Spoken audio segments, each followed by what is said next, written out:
still in America. Beautiful, elegant, sinful, and arrogant. It's plenty hysteria after they shot at them schools in that new cafeteria. Congratulations on winning 2 additional Grammys, so you double your shelf population. Is this any different than the previous 2? Is there something different about these 2? Much different. How so? Oof, where to begin? These were unexpected. I just want to give my daughter a wonderful time and bring her to the Grammys. I just want the ultimate daddy-daughter day. We're talking Lauren Daigle, we're talking Phil Wickham, we're talking Maverick City. I just need you to know, we're here for the Grammys. And God is just kind. I did not expect to be up here, okay? Let me just say this. First of all, how y'all doing? Y'all look amazing. What was it like for your daughter? I'm a girl dad just like you. What was it like for her and for you to see her on stage with you? I held back some tears a couple times because, you know, I didn't grow up with my dad. And so, all I ever wanted to be was the father I never had. Just to be present and to be able to give them experiences and for them to know they're loved and thought of. So being able to do that for her was just a very, just a very precious moment. The imprint of God is on each and every one of y'all's lives. Whether you take home an award or not, you are fearfully and wonderfully made, and you made this music not to win an award, but to impact the world with the gift that God has put in you. You shouted out your wife, and I heard you say that you guys have been married, 17, 18 years now? The first 10, not pretty? Not pretty. But these last 7? Last 7, much better. What's the difference? Therapy. Sincerely, therapy. A lot of times you don't realize you marry one person, but there are 5 people over the course of your marriage. And if you don't know how to move and adjust and adapt to this person who they're becoming or who you're becoming, you miss each other. You go different ways. And if you don't learn how to talk through that, you both live on an island. And now you're just roommates and you're wondering, why are we still together? Oh, it must be for the kids. Well, guess what happens when the kids move out? Y'all split up. So we had to find our bond and our connectivity in a new season where we were changing, where we were different. I had to grow.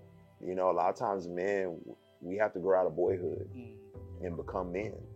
And I had to grow. I had to grow up and be a leader and not just like put my foot down as leader, but lead in humility, lead in love, lead in grace, lead in, you know, I'm the one saying, all right, let's do therapy, you know? So I think that's a big piece of it. What makes you so open about your mental health struggles? Because I know what it's like, you know, to suffer in silence. I went through a horrific kind of mental health journey, and it's something that I'll always have to manage for the rest of my life. And I think people need to know that folks who have successful careers, who have families, wrestle just like they do. And so for me, I want people to know, like, this is something you can do and you can push through, whether it's depression, anxiety, whatever neurological disorders you may be wrestling with, you can push through. What do you think is happening? These celebrities who seemingly have it all and are bringing light to people. And well, that's part of the reason why there's more silence, is because there's this idea that, well, I've got it all together, so I can't let the world see my vulnerability. It's like a cycle, right? The cycle of being vulnerable, having your vulnerability mocked, right? Because it's like, oh man, I'm really struggling, I'm depressed. What are you talking about? You're depressed. You got all this stuff going for you. So then comes anger, which is like an expression of sadness in a lot of ways. And that anger may lead you to do something reckless.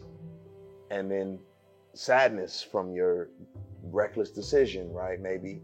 And then you settle into that depression. And then you're like, what's the point? And so I think if you don't experience support, then you won't know that it's okay to not be okay. And my support has come in the form of close friends and a godly therapist, and my wife, my God, who allow me to process those things internally so I can heal externally instead of just standing in front of the world all the time like, I'm good, I'm good, I'm good, and then going to my room and I'm like, I'm not good. So that's part of the issue. And obviously in the Black community, we are just turning a corner on destigmatizing mental health. Boy, ain't nothing wrong with you. You know, grandma used to say my nerves are bad. Well, now we know what that means. You know, talking about anxiety, but we didn't have the language for it. You know, I just got a case of the blues. That's depression. You know, these are neurological disorders that we need to address in our communities.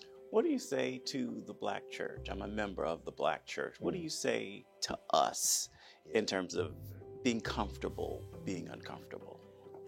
Man, we are amazing at acknowledging our downtrodden experiences and calling out to the Lord, you know, identifying with the Israelites in Egypt and, you know, singing songs of God got me out, he got me through. And I think let's just add this to the repertoire.